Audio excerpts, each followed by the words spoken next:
Economía General y hoy nos estará hablando sobre alternativas económicas para fomentar la conservación en el Chaco. Gracias. Bueno, muchas gracias a ustedes por invitarme y los que vinieron. Recién decíamos, va a ser un poco raro esto, como jugar un partido de fútbol sin tribuna, pero bueno, vamos a hacer que sea natural.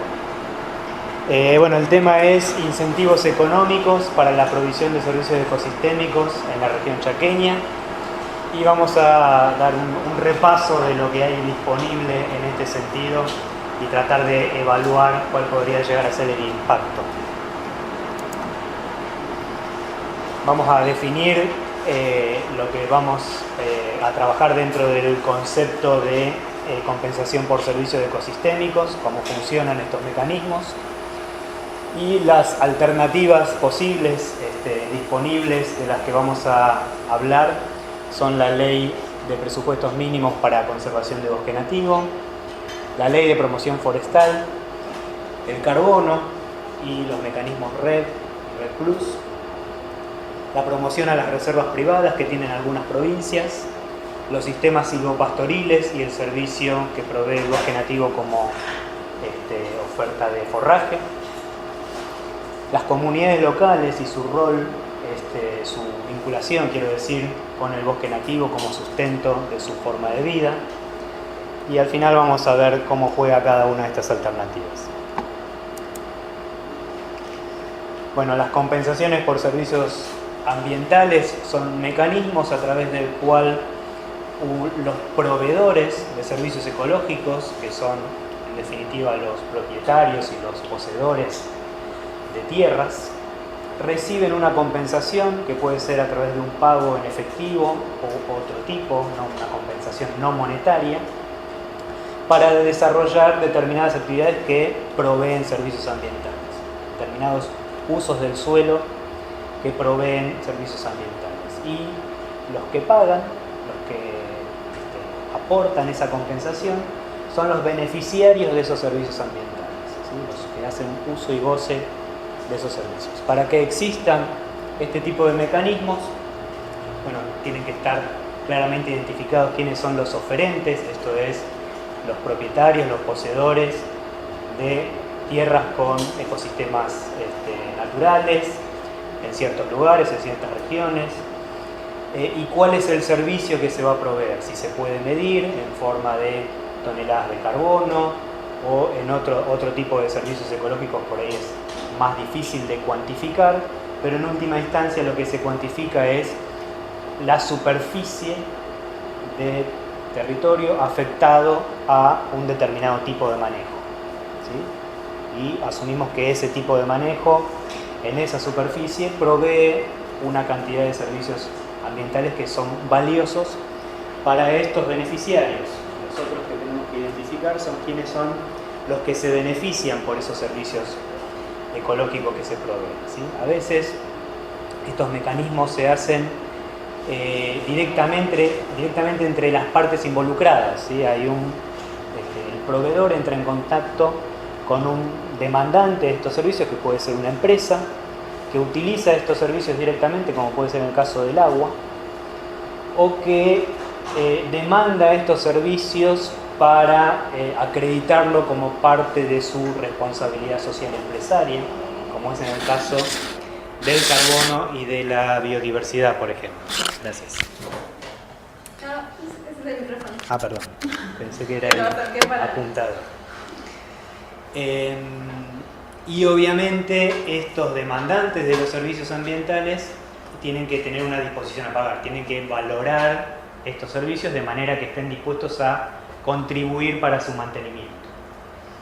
Y decía que algunas veces este contacto entre los proveedores y los oferentes es directo, ¿no es cierto?, entre las partes, o en otras situaciones que son las que vamos a analizar más en el día de hoy, interviene el Estado como representante de todo un conjunto de la sociedad que valora la conservación de una serie de servicios ecosistémicos y está dispuesto a pagar, está dispuesta la sociedad a hacer un sacrificio para conservarlos a través del Estado, que funciona como ente recaudador y pagador.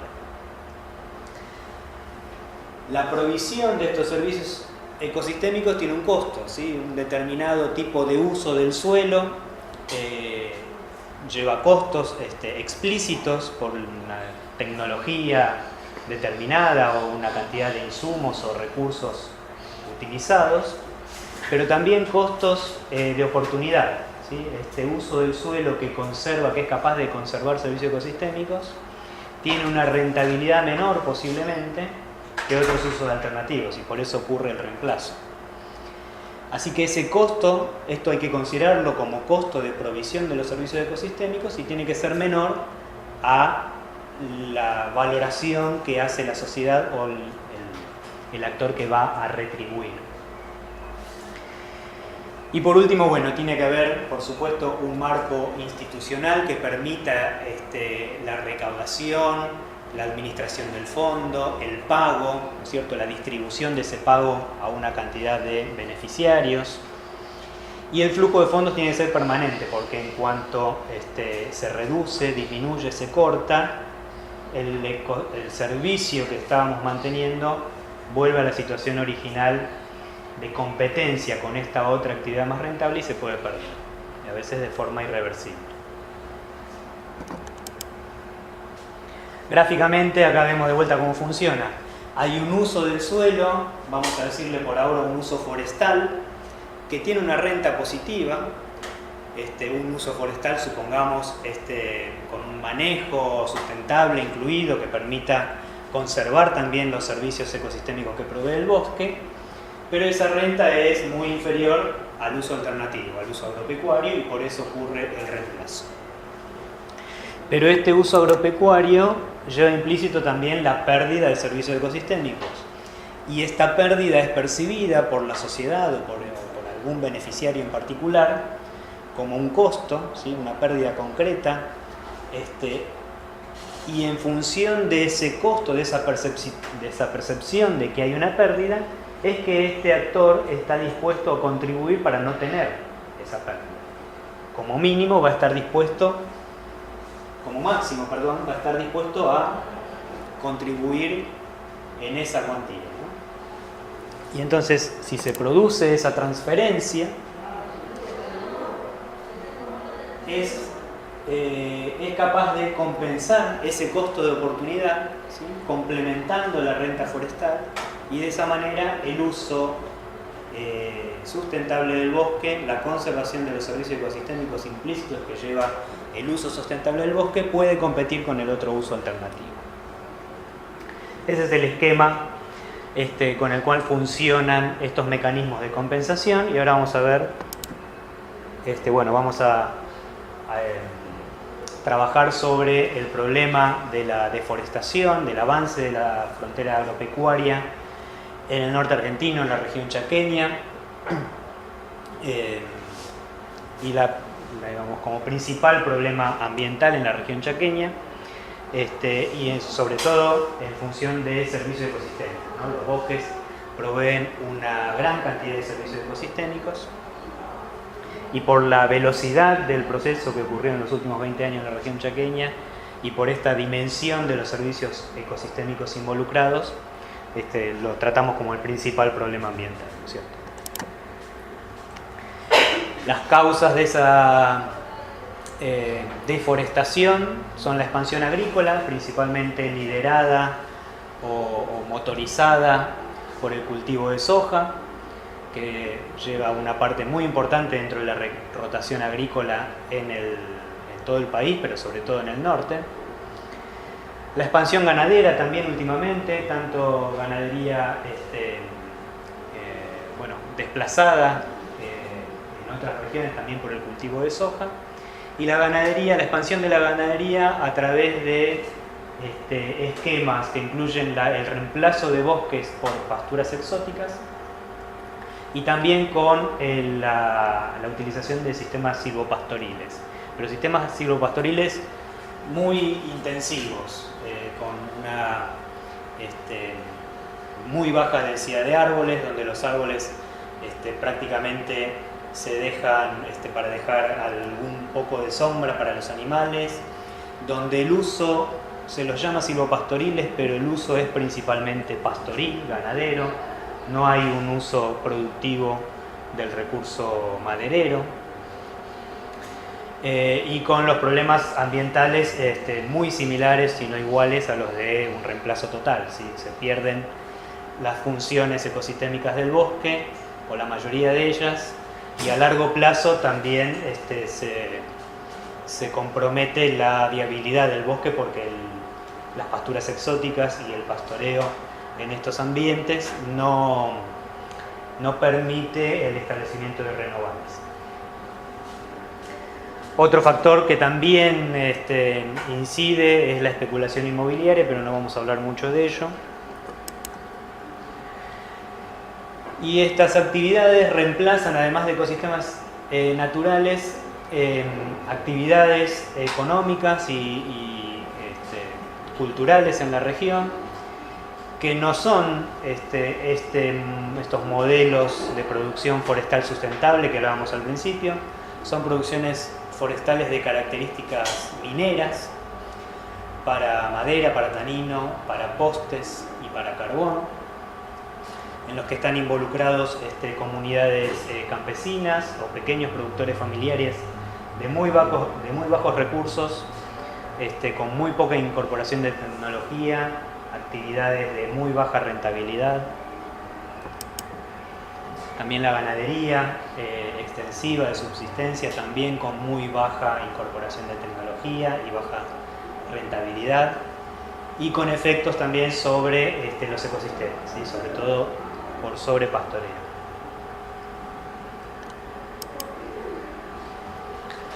Y ahora sí, empezando con el primero de los mecanismos que vamos a comentar, el de la ley de bosques, que probablemente ya conocen ustedes.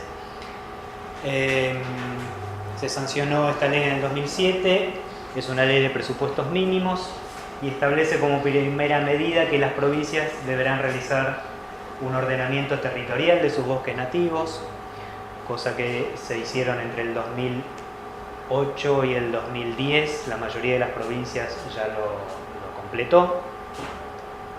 En este ordenamiento se clasifican los bosques en 3 categorías, 1, 2 y 3, o más conocido más visualmente como rojo, amarillo y verde, las categorías. Las áreas con categorías rojas son solamente destinadas a conservación y a uso científico. Las áreas bajo la denominación amarilla pueden utilizarse aún con fines extractivos, pero en forma sustentable. Y las áreas de categoría verde son aptas para transformarse a otros usos. Y lo más relevante para lo que vamos a debatir hoy, se establece este Fondo Nacional para el Enriquecimiento y la Conservación de los Bosques Nativos, que explícitamente la ley, y esto es una novedad para la legislación argentina, contemplan la compensación justamente por los servicios ambientales que proveen los bosques. Así quedaron los ordenamientos territoriales de las provincias en la región chaqueña. Como ven, una alta proporción de bosques protegidos bajo la ley de bosques en las categorías amarilla y roja. En general, la ley establecía también una serie de criterios técnicos para elaborar los ordenamientos territoriales. Pero en general lo que se ha visto es que las áreas verdes, para la definición de las áreas verdes, prevaleció uno de los criterios, que es el de la aptitud para la producción agropecuaria. ¿Sí? Las áreas que quedaron identificadas como verdes son áreas que son aptas para la producción agropecuaria, y las que eran menos aptas, ya sea por cuestiones climáticas o edáficas, o también por cuestiones de infraestructura, de acceso, quedaron para las actividades de conservación, ¿no? O de uso sustentable en general. Bueno, como decía, el artículo 30 crea este fondo para compensar a las jurisdicciones que conservan los bosques nativos por los servicios ambientales que brindan. Este fondo debía estar integrado por al menos el 0,3% del presupuesto nacional de cada año y el 2% de las retenciones a las exportaciones de productos agropecuarios y agroindustriales, lo cual en cierta medida establece este mecanismo por el cual los beneficiarios de los servicios ambientales que proveen los bosques retribuyen a los que conservan los bosques, ¿no? El sector agropecuario retribuyendo, si no por los beneficios ecosistémicos que proveen los bosques, que también son beneficiarios ellos en gran medida, retribuyendo por el impacto. Y una serie de otras fuentes también integran los bosques, que los menciono acá porque nos van a servir para la discusión después, que son préstamos o subsidios otorgados por organismos nacionales e internacionales, y entre otros también los recursos no utilizados de ejercicios anteriores. Esto vamos a ver que en gran medida no se cumplió. Este fondo se va a distribuir el 70% para los propietarios, los que efectivamente conservan los bosques, y un 30% para las provincias en donde están estos bosques. A los propietarios se les va a dar un aporte no reintegrable, a ser abonado por hectárea y por año, con la contraprestación de mantener, actualizando y llevar adelante un plan de manejo. Y como decíamos al principio, estos fondos tienen que ser permanentes, eso está contemplado en la ley, tiene que ser renovable anualmente sin límite de tiempo, mientras mantengan este plan de manejo vigente. Y en cuanto al 30% que va a las provincias, lo deben usar para desarrollar programas de asistencia técnica, especialmente dirigidos a comunidades originarias y campesinas, para que desarrollen actividades sostenibles en el bosque.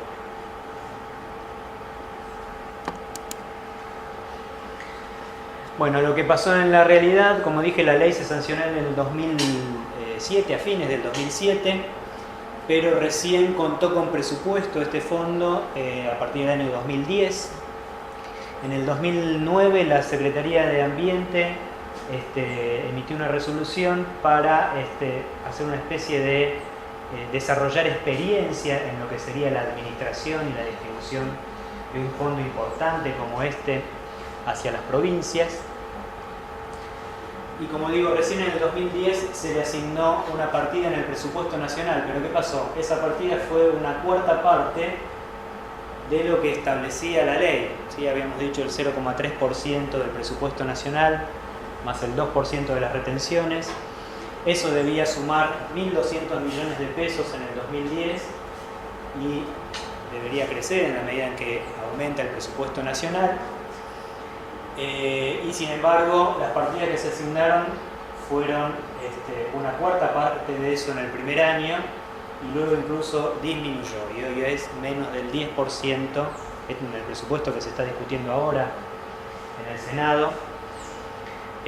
Se le va a asignar para el año que viene 230 millones, esto es menos del 10% de lo que correspondería según la ley. Gran parte del argumento de por qué los fondos son cada vez menos y no se llega nunca a lo que establece la ley es porque en realidad hay una alta subejecución. De hecho, esto lo informa la misma Secretaría de Ambiente. Hasta el 2012 prácticamente se asignaron 1.000 millones de pesos y solamente se llegó a distribuir a las provincias poco más de la mitad, y de eso las provincias pudieron rendir, es decir, reportar cómo gastaron el dinero, solamente el 6%. ¿Sí? Así que esta experiencia que quisieron desarrollar en el año 2009 para ver, digamos, adquirir experiencia de cómo distribuir y ejecutar ese fondo, realmente no logran hacerlo todavía. De hecho, el problema de la subejecución sigue existiendo y sigue siendo un argumento por el cual año a año se reducen los fondos, porque si las partidas que se asignaron no se gastan, al año siguiente, lógicamente, las partidas van a ser menores. Pero lo que no se está teniendo en cuenta es, yo les mencionaba que hay un artículo también, un inciso en la composición del fondo, que determina que las partidas no utilizadas en un ejercicio pueden ser acumuladas para años siguientes. Y esto también hay una falencia, un déficit, de que no se han instrumentado los mecanismos que permitan hacer esto, ¿no? Concretamente hace falta un fondo fiduciario para que estos fondos puedan acumularse año a año, incluso se podrían invertir para mantener su valor. Y hoy podríamos contar con casi 8.000, 9.000 millones de pesos en un fondo de este tipo.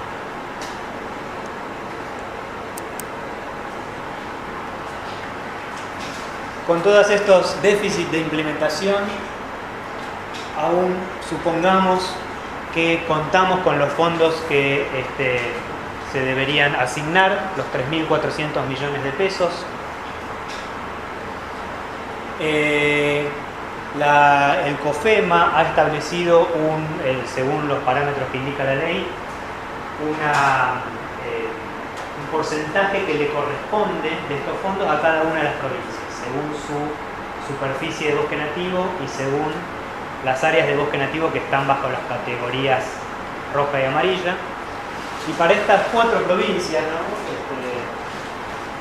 Predominantemente chaqueñas en sus bosques, le correspondería el 43% de ese monto.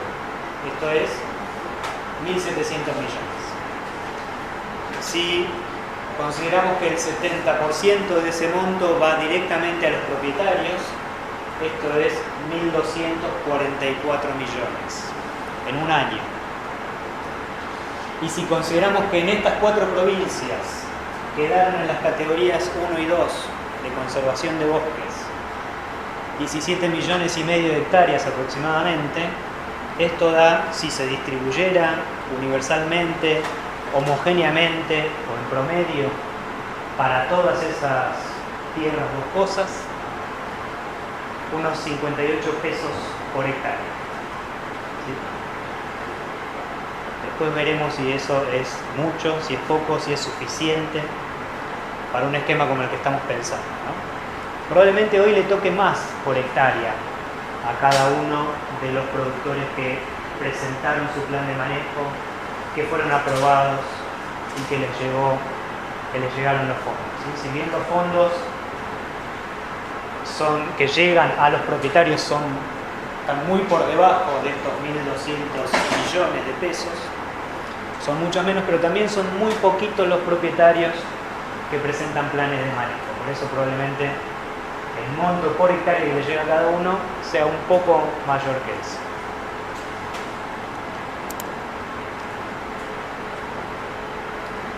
Vamos a dejar la ley de bosques, la ley de presupuestos mínimos por un ratito y pasamos a otros mecanismos.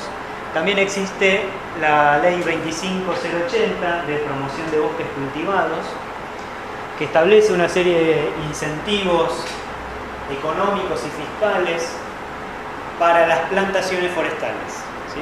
Con fines forestales, con fines de producción maderera principalmente. El más importante es el apoyo económico no reintegrable, que prácticamente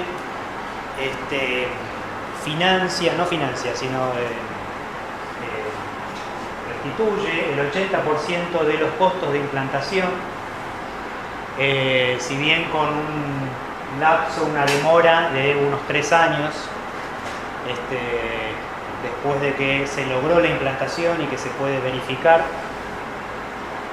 los productores forestales reciben el 80% de los costos que tuvieron. Un poco menos, o bastante menos, para grandes productores, pero para pequeños productores el 80% de los costos. Y en los últimos años, esto era principalmente para las especies comerciales, exóticas, ¿no es cierto?, pinos y eucaliptos. La gran mayoría del fondo asignado para esta ley va a este tipo de producciones, pero en los últimos años se incorporan también las prácticas de enriquecimiento del monte nativo o de reforestaciones, restauraciones con especies nativas, ¿sí? Siempre y cuando sean especies de valor maderero, no maderero, forestal, ¿sí? En la región chaqueña principalmente estamos hablando de algarrobo y quebracho, y esto es más, principalmente no, es únicamente esas dos, porque para esto el Ministerio de Agricultura, que es el organismo de aplicación de esta ley, tiene que establecer cuáles son los costos, cuáles son los indicadores técnicos para realizar este reintegro. Pero es una alternativa, existe ya para quebracho y para algarrobo. La experiencia, si bien son muy poquitos, es muy poquita la proporción de fondos de esta ley que se destina a este tipo de forestaciones.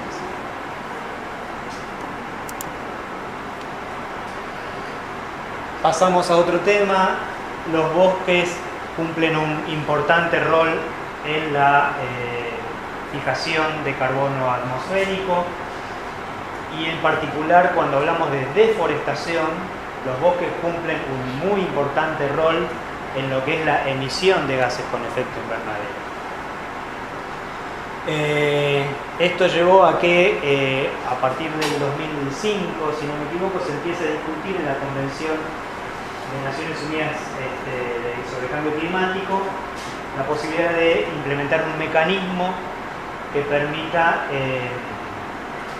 reducir, mitigar los procesos de deforestación y de degradación en bosques nativos, que hasta ese momento no estaba contemplado en el Protocolo de Kioto. El Protocolo de Kioto no, los mecanismos de desarrollo limpio, es decir, los mecanismos que generan estos créditos de carbono, no contemplaban el manejo de bosque nativo ni la reducción de la deforestación.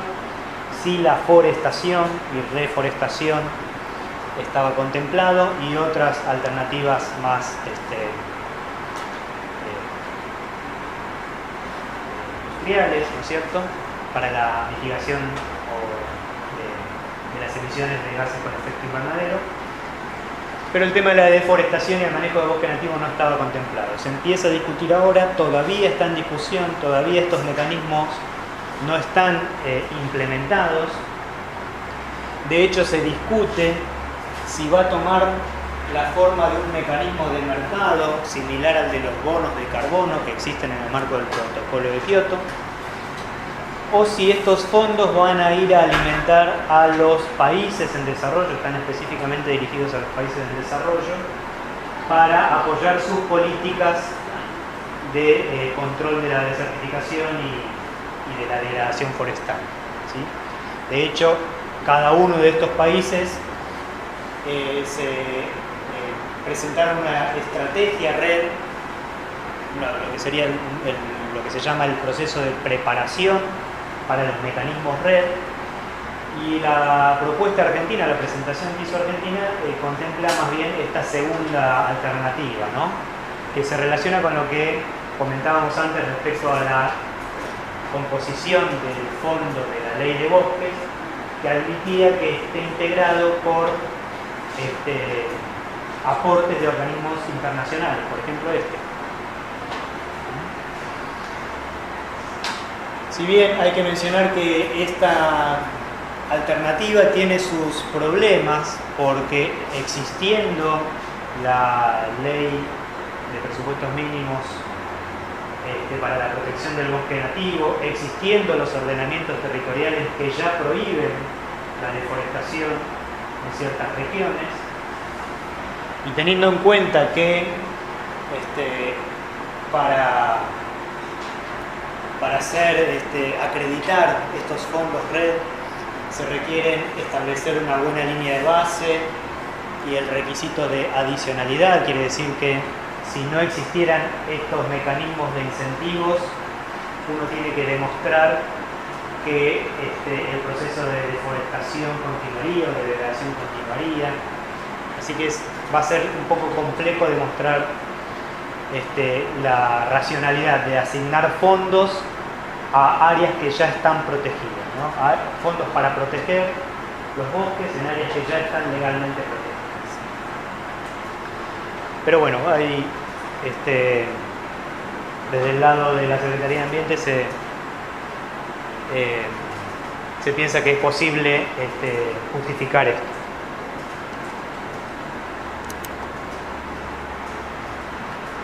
Acá un trabajo que hicimos en la cátedra juntando diferentes fuentes de información, simplemente para cuantificar la cantidad de carbono que puede estar acumulado en un bosque nativo o que puede fijar anualmente un bosque nativo en la segunda columna. Y lo mismo en el caso de una pastura que se hace sobre un área desmontada, y en el caso de un manejo silvopastoril. Como se ve, hay grandes pérdidas de carbono acumulado al pasar de un monte nativo a una pastura. Hay pérdidas, pero no tan significativas en el caso de pasar a un manejo silvopastoril, no el que vimos en la foto, ¿no es cierto? Un manejo silvopastoril más equilibrado. Y también, por supuesto, hay diferencias en cuanto al flujo de carbono, a la absorción de carbono, donde la pastura tiene beneficios respecto a los otros dos sistemas. Ahora esto, si fuera admisible, retribuible a través de un mecanismo red similar al de los bonos de carbono, supongamos, ¿qué pasa con los bonos de carbono? Los certificados de reducción de emisiones han tenido una caída estrepitosa en su precio a partir del 2011. Hoy están en 50 centavos de euro la tonelada, cuando llegaron a estar a 18 euros la tonelada. Esto tiene que ver, por un lado, con la crisis financiera en los países desarrollados, pero por otro lado también con los sucesivos fracasos para establecer cuáles van a ser los mecanismos post-Kioto.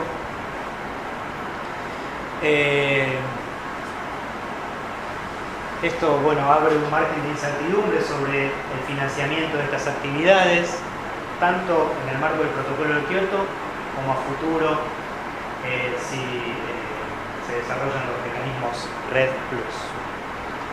Igual esto, más allá de lo que está en el marco del protocolo de Kioto, hay otras iniciativas privadas o desde ONGs que permiten la vinculación entre empresas y proveedores, en este caso de servicios de fijación de gases con efecto invernadero o de mitigación de las emisiones de gases con efecto invernadero. Pero sea como sea, el mercado de estos bonos, o SER como se los conoce, es una referencia, ¿no es cierto?, el precio de estos bonos. Aún a estos niveles de precios tan bajos, si utilizamos esto como referencia, ¿no es cierto?, no quiere decir que sea posible, al menos hoy, vender el stock de carbono, acreditar el stock de carbono acumulado en el bosque nativo. Pero tomando como referencia este valor de 50 centavos de euro, la pérdida de carbono por pasar del bosque nativo a una pastura es de 177 toneladas por hectárea, equivaldría a más de 700 pesos por hectárea. Y la pérdida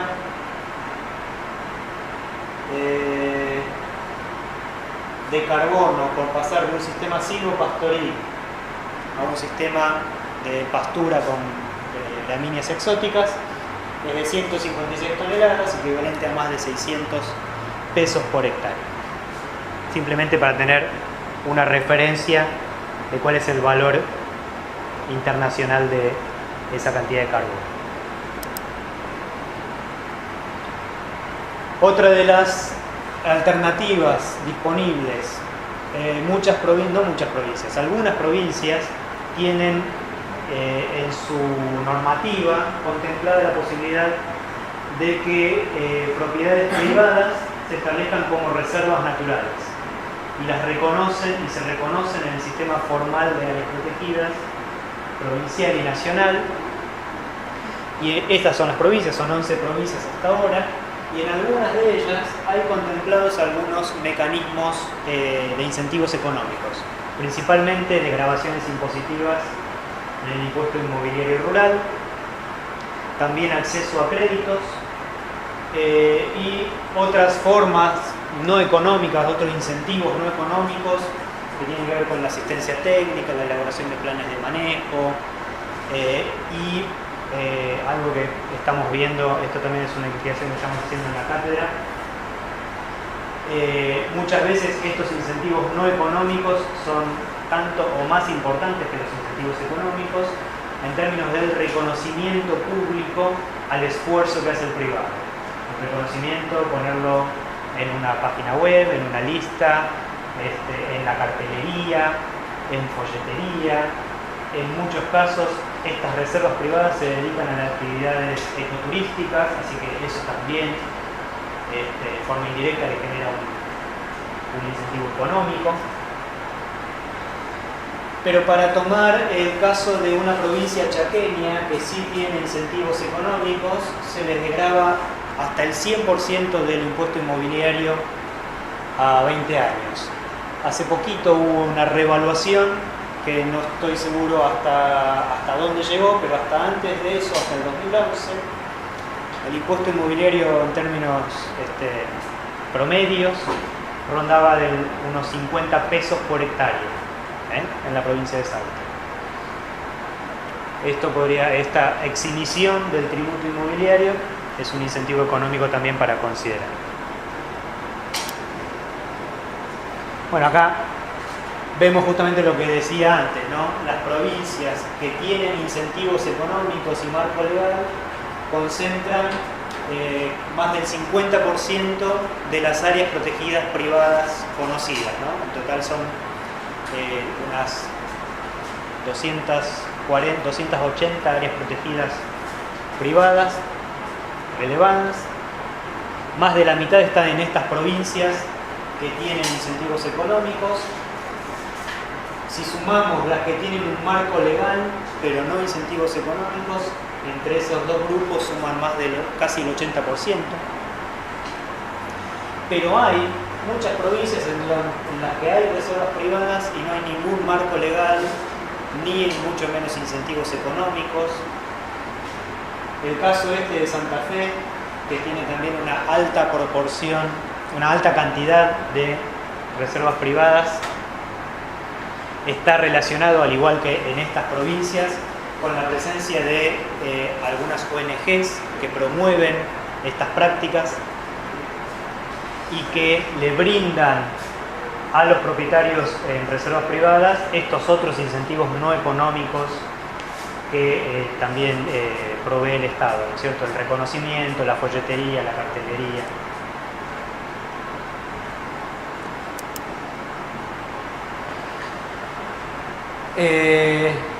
La posibilidad de un uso silvopastoril del bosque, de vuelta, hablando de un uso silvopastoril más balanceado, que garantice la regeneración del bosque nativo.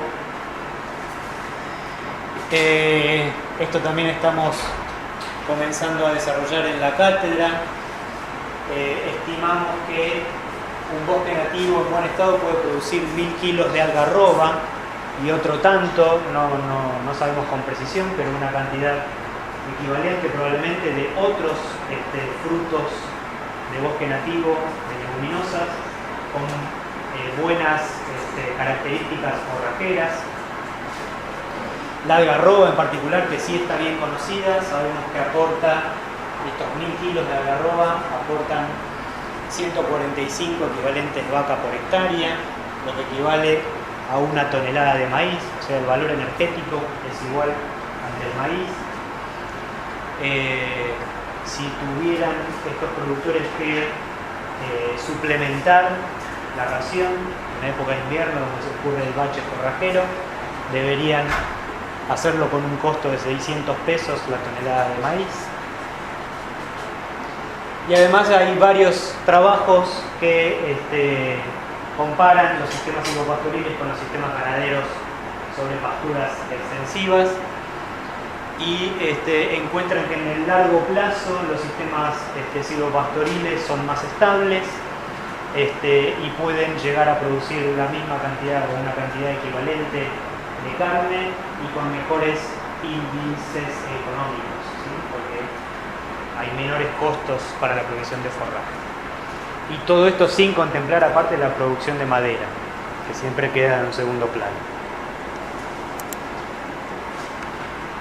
Y por último, hablábamos de estas comunidades campesinas, pueblos originarios que viven en el bosque, que desarrollan realmente actividades insostenibles desde el punto de vista ambiental y económico, pero en realidad es por una serie de carencias, sobre todo de acceso a mercados y de acceso a asistencia técnica, de acceso a otras oportunidades sobre todo, pero que lo que sí tienen es una alta vinculación cultural con lo que es el bosque, con lo que es su entorno. El bosque es su sustento, tanto de un montón de bienes materiales como de su identidad cultural.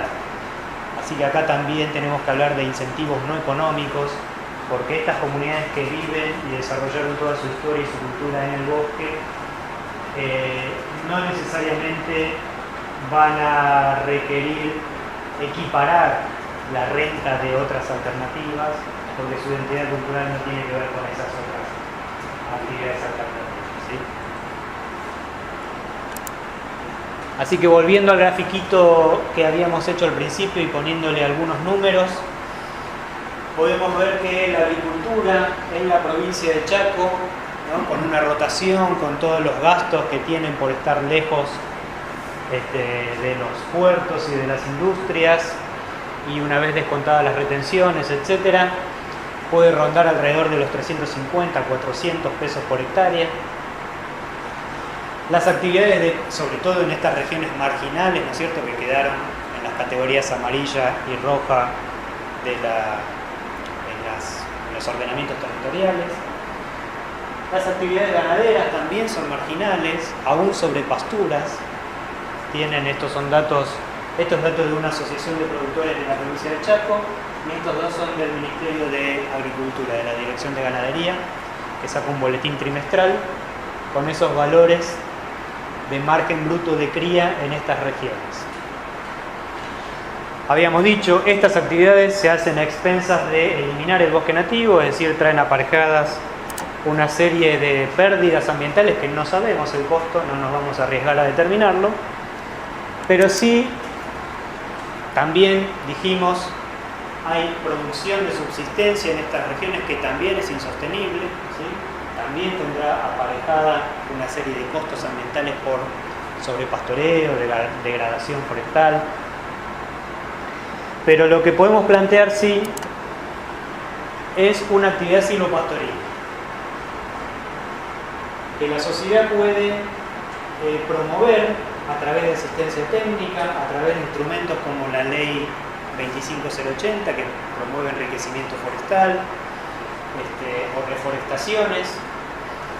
Una actividad silvopastoril que dijimos puede tener la misma rentabilidad o una rentabilidad equivalente que una producción ganadera tradicional y puede sustentar sus propios costos. Y a eso le podemos agregar ahora sí una transferencia que puede ofrecer la ley de bosques, 58 pesos por hectárea dijimos que puede llegar a ofrecer si funcionara como corresponde, y con eso ya podemos complementar y superar la rentabilidad de una actividad ganadera tradicional. Y repito, sobre todo en esas áreas de bosque nativo que quedaron en las categorías amarillas, las más alejadas. Y a eso le podemos agregar la exención impositiva, como por ejemplo la que implementó el gobierno de Salta, 50 pesos más, y ya se hace mucho más atractivo frente a la alternativa ganadera. No así, no compite con la actividad agrícola, pero la actividad agrícola se puede hacer en algunos lugares, no en todos. Generalmente, ya lo dijimos, la actividad agrícola es viable en las áreas que ya quedaron establecidas en los ordenamientos territoriales en la categoría 3. Y bueno, queda como posibilidad, seguramente no accesible para todos, pero es una posibilidad el comercio de certificados de fijación de carbono por reducción de la deforestación, donde ahí sí compite satisfactoriamente con prácticamente cualquier actividad productiva y en cualquier región. Y hasta ahí llego. Muchas gracias.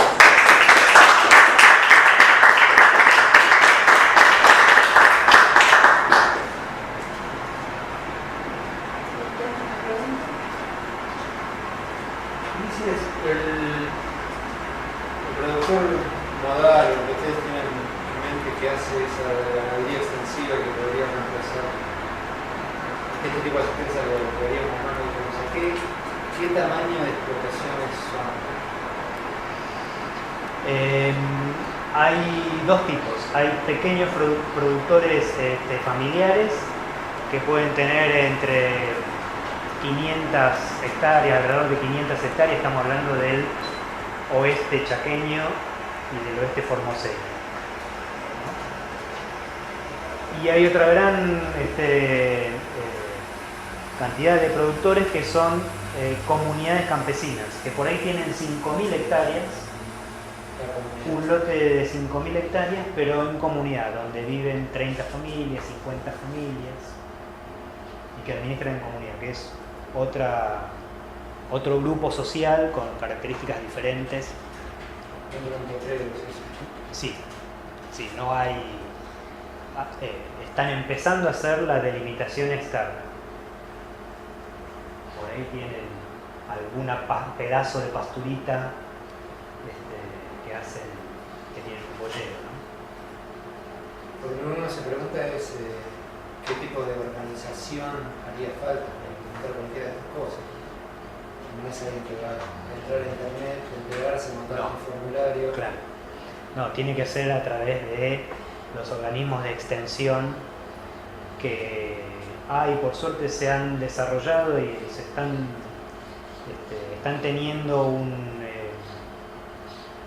impulso relativamente importante en los últimos años, lo que es la herencia del Plan Social Agropecuario, del Programa Social Agropecuario, ahora con la Subsecretaría de Agricultura Familiar, que heredó eso, ¿no? Eso y las ONGs. A lo mejor más o menos el mismo peso.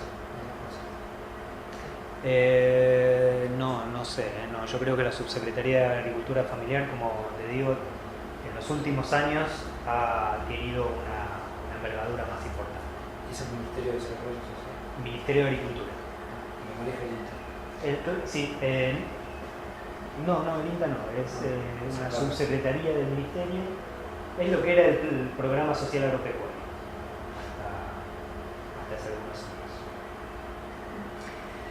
Ojo, por lo menos en estas provincias del norte son importantes. En Santiago del Estero es muy importante.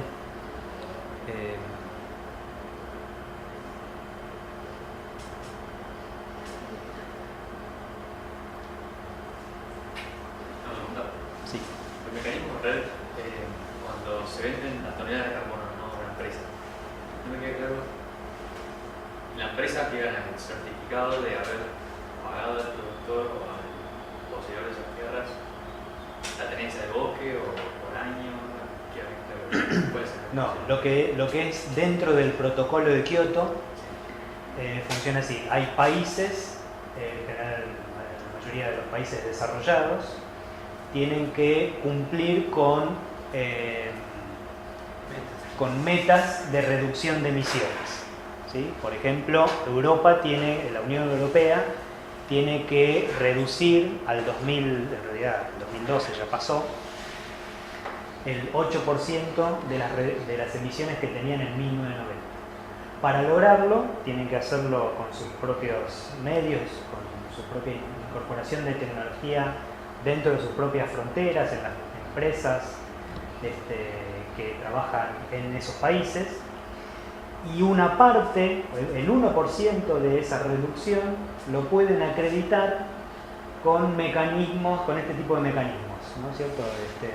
El mecanismo de desarrollo limpio, certificados que compran, que certifican que esa reducción de emisiones se hizo en un tercer país. Es decir, lo que ganan con la compra de este certificado es acreditar esa reducción para cumplir con esa meta. Esto es dentro del protocolo de Kioto. Yo decía, por fuera del protocolo de Kioto también hay otras empresas, o incluso Estados Unidos, que no ratificó el protocolo de Kioto, empresas radicadas en Estados Unidos, también demandan este tipo de certificados, simplemente para cumplir con pautas de responsabilidad social empresaria, compromisos públicos que asumen, como publicidad, si querés. Los mecanismos red también, como decía al principio, todavía no están formalmente formando parte del protocolo de Kioto, obviamente no, que ya terminó, y que se está negociando a ver de qué manera van a formar parte de algún próximo protocolo que reemplace el protocolo de Kioto. ¿Y por cuánto vale esa compra? ¿Por un año? Digamos, que el país reduce, en ese año bien, reducir tanto. Sí. Tiene que no será de por vida. No, es por una cantidad de años. Depende del proyecto, la compra es por una cantidad de años. O sea, para cada proyecto se calcula el flujo de carbono que puede reducir, y en función de eso se hacen los contratos. Yo tengo una pregunta. ¿Por qué, si sabes, por qué, digamos, no hay tantos pedidos de... Vos decías que había pocos productores que pedían esta compensación por no desmontar, digamos, o por hacer un uso de conservación. ¿Por qué es tan bajo el nivel de acceso a esa compensación? Sí, buena pregunta. Posiblemente hay barreras burocráticas, formales e informales al acceso. Tienen que presentar un plan de manejo, así que esto tiene que estar validado, probablemente elaborado por un técnico. Hay problemas de titularidad de las tierras también en estas provincias. Para presentar el plan lo tiene que hacer el titular de las tierras. Pero sí, es una barrera importante la falta de acceso. Y bueno, en los años subsiguientes también está la incertidumbre acerca de si van a seguir pagando. Supuestamente, como hemos dicho, la ley establece que es un pago a perpetuidad, una cantidad de pesos por hectárea. Y sin embargo aprobaron un plan de manejo por 3 años, renovable. Pero cuando lo renueven no vamos a saber no sabemos si va a haber fondos o cuántos fondos va a haber.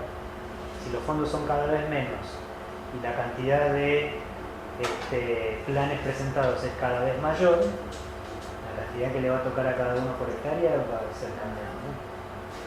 Y a su vez, ¿hay algún tipo de multa o territorio por ejemplo, presentan el plan de manejo, reciben la compensación, pero después no cumplen, supongamos que hacen algún tipo de actividad? ¿Está contemplado eso o...? Está contemplado las penalidades si no cumplen con la ley, es decir, si en un área amarilla deforestan, ahí sí hay contemplado una multa, una sanción. Si no cumplen con el plan de manejo, no hay una sanción, lo que hay es, se cortan los fondos, ¿no?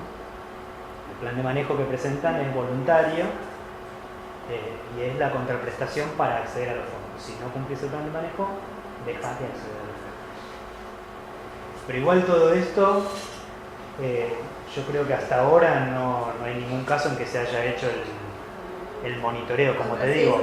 Solamente el 6% de lo que fue a las provincias lo pudieron rendir.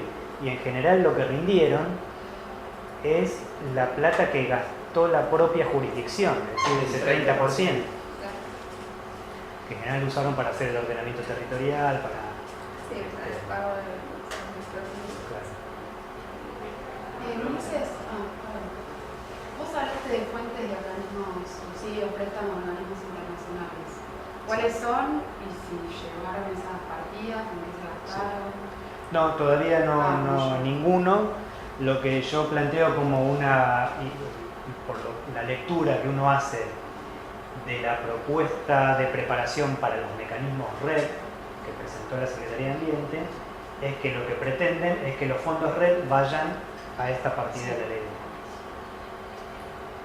Pero también hay fondos de otras, la Convención de Biodiversidad, por ejemplo, también tiene mucha cantidad de fondos para incentivos económicos para conservar biodiversidad, que también podrían ingresar a estos fondos.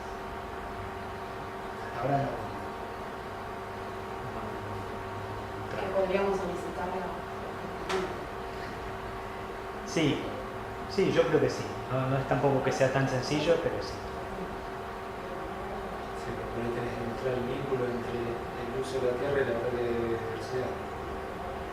No es cierto. Sí. Cada caso y cada uso de la tierra no tenemos números de esa forma. No, y lo complejo, estos requisitos de adicionalidad y de línea de base son requisitos en general para todos estos mecanismos.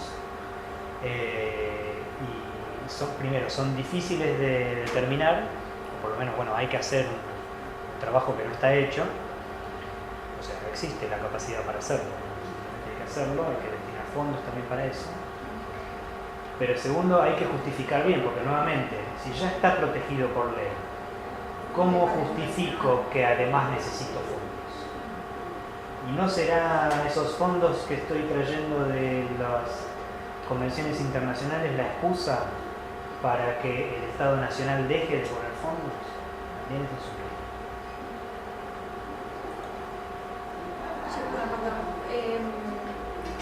Los mecanismos que contaste en realidad están como orientados sobre todo a áreas amarillas. Sería que en realidad las áreas verdes están destinadas a agricultura y, digamos, todo esto está en paralelo. En principio lo que es verde va a ser desmontado y... En cuanto a los mecanismos, no. Los fondos de la ley de bosques también están habilitadas las áreas verdes para recibir. Es decir, un propietario que tiene su campo en áreas verdes puede decir, yo no voy a deforestar acá, presenta un plan de manejo y puede acceder. Pasa que nunca va a ser tan Lo rentable. que pasa es que no le conviene por esta... por el La certeza de cosechar y cobrar. Lo de las áreas protegidas, las exenciones impositivas también están habilitadas. O sea, el principal obstáculo ahí es el costo de oportunidad que mencionábamos al principio. En las áreas verdes sí son áreas aptas para agricultura, son áreas que ya son foco de expansión, mucho más importante. Por eso tiene un costo de oportunidad más alto. Sí, lo que pasa es que las áreas verdes en la ley figuran como que deberían ser las que tienen menor valor de conservación. Sí. Ese es el criterio en teoría para determinarlo como verde, y en realidad el criterio general, digamos, es potencial de agricultura. Me quedó la duda con respecto a lo que tú allá en cuanto al cálculo de estos 58 pesos australianos.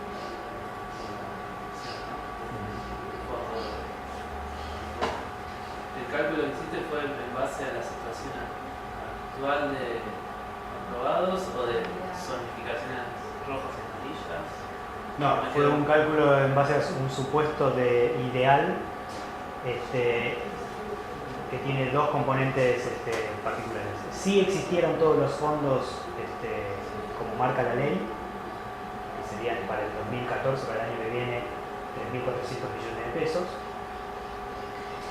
y si la distribución fuera universal, es decir, que esos 3.400 millones llegaran a todos los productores que están en las superficies amarillo y rojo.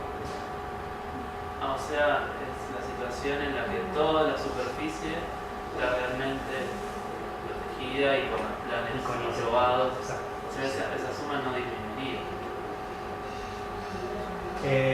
Se Sí, porque supone el que presupuesto es mínimo. En verdad esa asignación de plata no es la que se está asignando. el presupuesto es mínimo y además cada año el presupuesto, salvo que haya recesión, aumenta. Claro, pero en teoría hoy debería ser más, ese de 50, el de 58, porque en realidad los que están accediendo serían menos y entonces hay más plata para distribuir. Así debería ser, digamos. En la red no tenemos datos, la verdad que es muy difícil. A ver cuánto La realmente es lo que Secretaría de Ambiente distribuye los datos de los montos que distribuye a cada provincia y lo que les rinden las provincias, Claro, pero no se sabe cuánto. pero no sabemos a cuántas hectáreas llega Claro. o a cuántos productores llega. Eso hay que averiguarlo en cada provincia. En cuanto a esto de los sistemas silvopastoriles, está hablando bastante y mi sensación más que nada es que si iban a silvopastoril, una pastura implantada con algunos algarrobos, quebrachos, guayacán, sombrero de animales. Así, ¿no? Quería saber si vos conocías algún caso donde realmente se haga un sistema silvopastoril, donde se haga uso de leñosa, también, además de salvaje. A ver, casos donde el uso incluso es principalmente maderero, sí, en Formosa y en el oeste chaqueño, con pequeños productores, hay una ONG que está trabajando en áreas invadidas por vinal, un trabajo de hace muchos años. El vinal es una especie invasiva leñosa que cuando invade genera un arbustal muy denso que impide la entrada de luz, la generación de herbáceas e incluso la entrada de ganado, ¿no? O sea, reduce la productividad ganadera. Y en este trabajo lo que hicieron fue un aprovechamiento del vinal para producir carbón, una conducción de los individuos que dejan remanentes para en pocos años, en 5 años, ya tengan un fuste que puede producir madera, digamos madera cerrable. Y además los productores, estos pequeños productores, como dijimos, son hacheros, ¿no? Explotan, hacen carbón, trabajan en los obrajes, cosechando algarrobos, o cosechan postes, así que su actividad es maderera, forestal, ¿no? Y pasan de esta producción insostenible, puramente extractiva, a manejar un recurso que estaba ocioso, ¿no es cierto?, la vida corvinal. Permiten obtener una renta interesante con ese uso y además generan condiciones para que se restablezca el estrato herbáceo. Entonces se recupera el área para la ganadería. Ese es el área el ejemplo que puedo darte donde se puede hacer un uso sustentable del silvopastoril. Y después el INTA de Santiago del Estero está desarrollando métodos de manejo silvopastoril con mucha atención en el manejo del rebrote, ¿sí? Es decir, no como la foto que vimos, ¿no es cierto? Con manejo del pasto nativo y no con exóticas. Y estos son los con manejo de pasto nativo y con exóticas, pero en un ambiente más sombreado, digamos. Son estos trabajos que yo digo que equiparan la productividad ganadera de una pastura de ganado.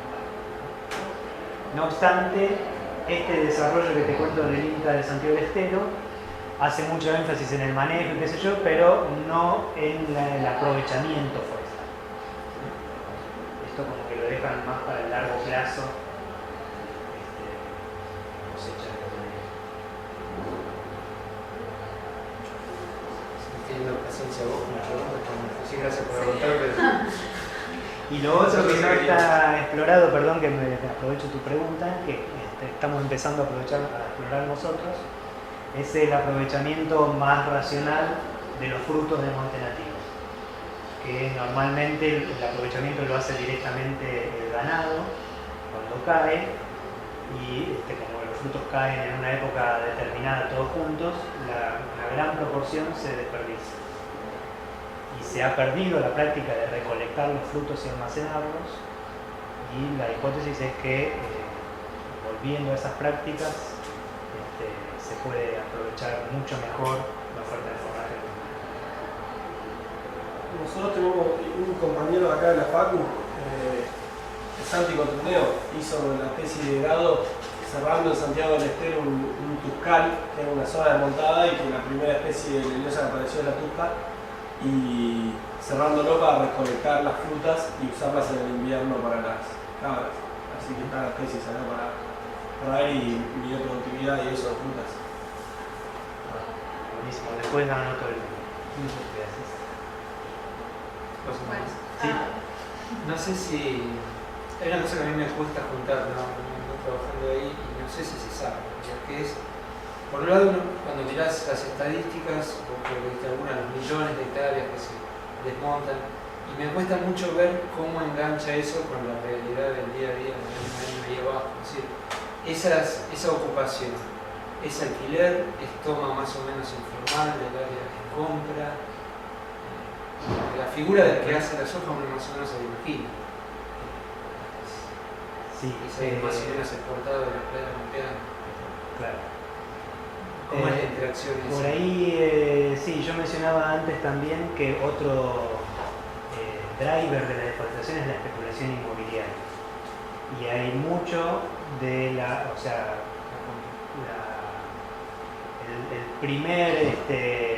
compra de tierras y la mejora, porque la deforestación todavía se considera en Argentina como una mejora. La mejora es deforestar, alambrar y expulsar a la gente. Eso lo hacen estudios jurídicos, inversores extrazona, extrasector, ¿cierto?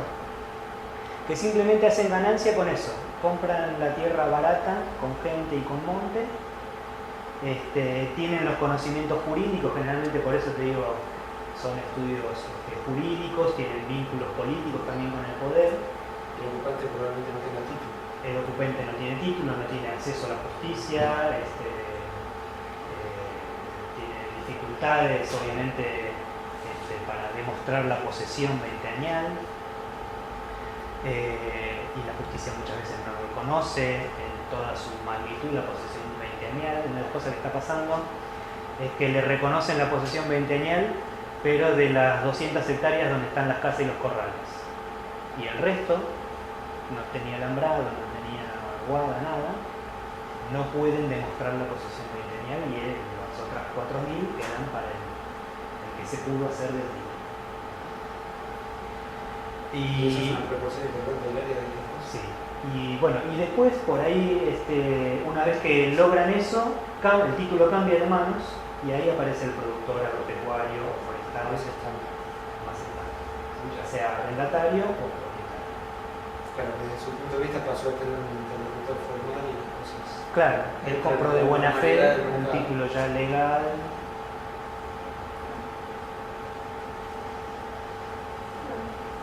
gracias. Muchas gracias. Muchas gracias.